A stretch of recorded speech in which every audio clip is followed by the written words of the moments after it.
ఈవేళ ఎప్పుడు వచ్చావు? ఏమిటమ్మా ఏం జరిగింది? నాన్నగారు కులాసగా ఉన్నారా?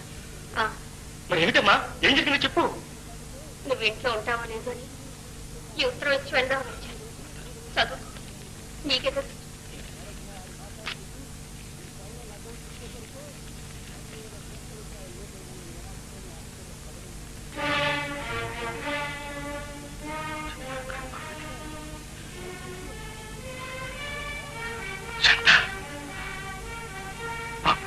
అమాయకురాలు.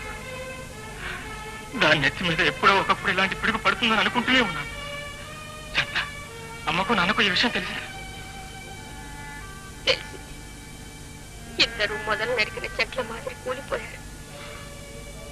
ఇక చిత్ర సంగతి సరే సరే, నాకేమీ దిక్కు తోచక నీ దగ్గర పరిగెత్తుకొచ్చాను. అన్నయ్య, దీనికేదో మార్గం నువ్వే చూడాలి. చిత్రం నువ్వే ఒడ్డుకు చేర్చాలి.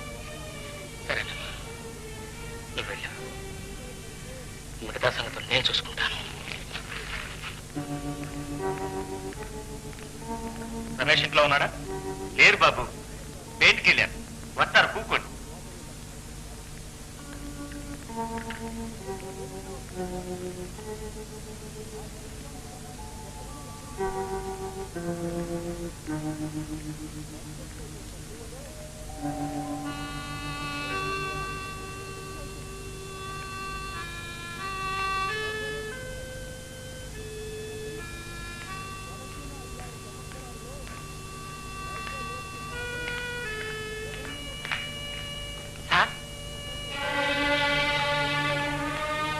ఎవరు? మీరెవరో తెలుసుకోవచ్చా? జడ్జి గారు అబ్బాయి రమేష్. నేను శేఖర్ని, చిత్ర అన్నను.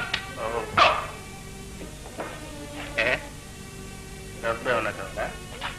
నా చెల్లెలి జీవితాన్ని డబ్బుతో వెలుగు పెడుతున్నా. అయితే నీకేం కావాలి? రేపు ఉదయం 11 గంటలకు నువ్వు రిజిస్టార్ ఆఫీసు రావాలి. ఎందుకు? చిత్రను పెళ్లి చేసుకోవడం. చిత్ర రిజిస్టర్ మ్యారేజ్? నాకు ఈ ప్రపంచంలో వేరే పిల్లలు దొరకనా? దొరుకుతారు. నీకు వెళ్ళిన చోటల్లో ఒక పిల్ల దొరుకుతుంది. కానీ నా చెల్లెలు పరుపు కలది. ఆమెకు నువ్వు ఒక్కడే భర్త. ఆ మాట చెప్పడానికి నువ్వెవడు? పోయి నీ చెల్లెల్ని అడుగు. ఆమెకు నాలాంటి వాళ్ళు ఎంతమంది?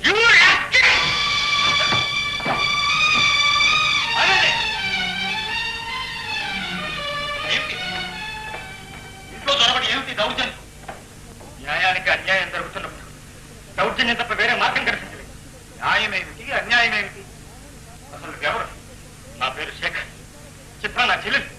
చిత్ర అంటే ప్రొఫెసర్ కృష్ణారావు గారి అమ్మాయేనా? అవునండి. ఏమిటి విషయం? ఏం జరిగింది? చెత్తవారు, నీతో ఎలా చెప్పాలో. నాన్న, ఇతని మాటలు నమ్మొద్దు. రమేష్, ఇద్దరు మాట్లాడుతున్నప్పుడు మూడో వ్యక్తి జోక్యం కలిగించుకోవడం సభ్యత కాదు. చెప్పు నాయన. నీతో ఎలా చెప్పాలో నాకు పాలుపోవటం లేదు. నీ కుమారుడు నా చెల్లెల్ని మోసం చేశాడు. పెళ్లి చేసుకుంటా అని మభ్యపెట్టి ప్రేమ హతించాడు. తీరా నా చెల్లెలు కొడైకెనాల్ వెళ్ళి చూస్తే ఇతను మరో పిల్లతో సరసాలాడుతున్నారు. పైగా నా చెల్లెలు నానా మాటలు అని అవమానించారు. నా చెల్లెలు భవిష్యత్తు తలుచుకుంటే నా గుండెలు పగిలిపోతున్నాయి. ఆవేశపడకుండా చెప్పు. ఇతని మాటలు నమ్మి నా చెల్లెలు ఆడపిల్లకు అమూల్యాభరణమైన తన శీలాన్ని ఇతను కల్పించింది. జడ్జి గారు, మీరు న్యాయమూర్తులు, ధర్మాన్ని రక్షించవలసిన బాధ్యత మీకు. నా చెల్లెలు ప్రాణాన్ని కాపాడండి. మా నాన్నగారు లక్షాధికారి కాకపోయినా సంఘంలో గౌరవము మర్యాద కల వ్యక్తి. ఈ అవమానంతో ఆయన ముఖం చూపులు. జడ్జి గారు, నీకు పుణ్యం ఉంటుంది. ఆ కుటుంబాన్ని రక్షణైనా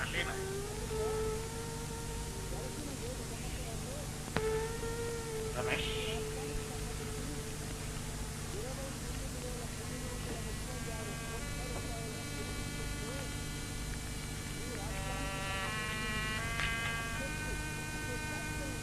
నేను వేలాది నేరస్తులను విచారించి న్యాయ దృష్టితో తీర్పులు చెప్పాను.